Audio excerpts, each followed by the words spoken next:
कि बंदर नहीं थे तो बानर शब्द का क्या मतलब है। हाँ, बात बड़ा अच्छी है ये, और इस प्रश्न से मैं बड़ा खुश हुआ कि ये सवाल गलत नहीं है, अच्छा है। ये प्रत्येक इंसान को जानना चाहिए, प्रत्येक सनातनी को ये समझना चाहिए, और विशेषकर कथावाचकों को तो अवश्य ही समझना चाहिए कि वानर शब्द जो है वो बंदर से जोड़ते हैं। वानर शब्द बंदर से मतलब नहीं है। हमें कथा को कहने के लिए बहुत कुछ सीखना पड़ता है, केवल भजन और कीर्तन और कथा भागवत पढ़ ली ये नहीं।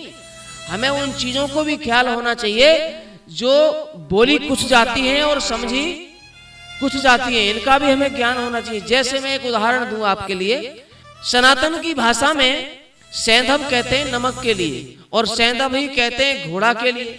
अगर राजा अपने नौकर से कहे कि सैंधव लेके आओ, तो नौकर को इतना ये भी ज्ञान होना चाहिए कि अगर महाराज शिकार के लिए जा रहे हैं तो हमें घोड़ा लेके आना है, और अगर महाराज हाथ धोकर के भोजन करने की तैयारी में हैं, भोजन करने जा रहे हैं, तो मुझे नमक लेकर आना है। नाम दोनों का सैंधव ही है, लेकिन दोनों का मतलब अलग अलग है। ठीक इसी प्रकार हमें समझना बहुत जरूरी है कि बानर शब्द कहां से आया। हमारे देश में प्राचीन समय में 4 तरह के मुख्यतः वंश थे, वंश कहिए या फिर जातियां कहिए, जिसमें सर्वप्रथम देव, जो कि देवलोक बोला जाता है, वहां जो लोग रहते थे वो देव माने जाते थे, जिनके विचार बहुत अच्छे रहते थे, जिनके भगवान के तुल्य विचार थे, वो देव माने जाते थे। और उस देवलोक से कुछ नीचे उतरकर, मतलब जहां जो पहाड़ों का क्षेत्र है जहां सृष्टि की उत्पत्ति हुई थी, वहां से नीचे उतरकर जिस एरिया को, जिस क्षेत्र को महाराज इक्ष्वाकु ने जो देश बनाया था, जिसका नाम आर्यवर्त पड़ा, यहाँ पर जो रहने वाले लोग थे ये आर्य थे, आर्य। और यहाँ से और चलेंगे दक्षिण भारत की तरफ, आज जहाँ कर्नाटक है, उस कर्नाटक को ही किष्किंधा नगरी कहा जाता था पहले, यही किष्किंधा नगरी थी, और यहाँ का राजा बाली था।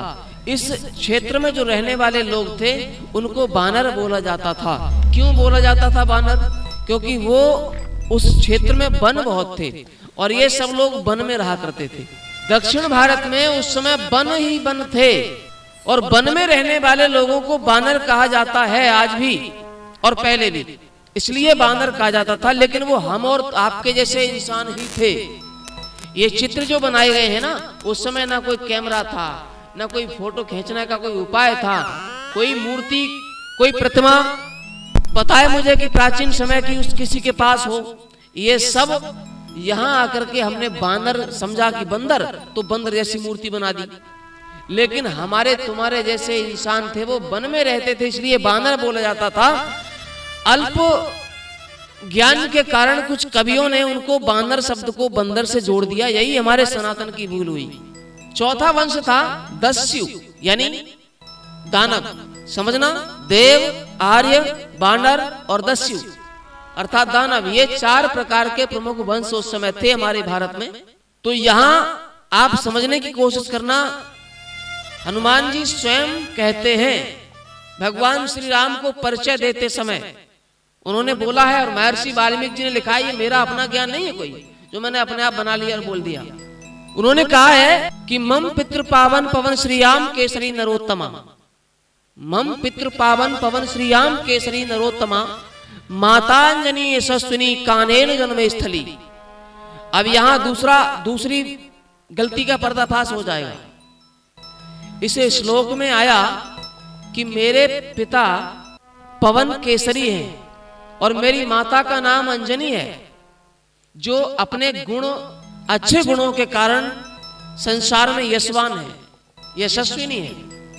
कानेन जन्मस्थली इसका अंतिम वर्ण आया है, कानेन जन्मस्थली। लोगों ने यहां पर कान से जोड़ दिया कि इनका जन्म कान से हुआ। अरे भाई, संस्कृत में कानेन का मतलब वन होता है, संस्कृत भाषा में कानेन का मतलब वन होता है। हनुमान जी का जन्म वन में हुआ था। कहां हुआ था और कैसे हुआ था, जन्म के बारे में बड़ी विलक्षण कथा है, सुनने के लायक है, बड़ा अजीब है। अब ये मैं यहां तो सब नहीं बता सकता आपके लिए। बात आ गई तो मैंने इतना बोल दिया, लेकिन ये कथा पूरी इनके दादा परदादा से लेकर और हनुमान जी के जन्म तक की कथा बहुत जल्दी हमारे इसी चैनल पर आ जाएगी, आप सुन लेना। कहां पर ये राज्य करते थे, कौन थे, कैसे इनका जन्म हुआ, इनके पिता का विवाह भी कैसे हुआ, तो ये सब आप आगे सुन लेना। लेकिन यहाँ मैं इतना ही बताना चाहूंगा कि बानर शब्द का मतलब बंदर नहीं, वन में रहने वाला होता है। और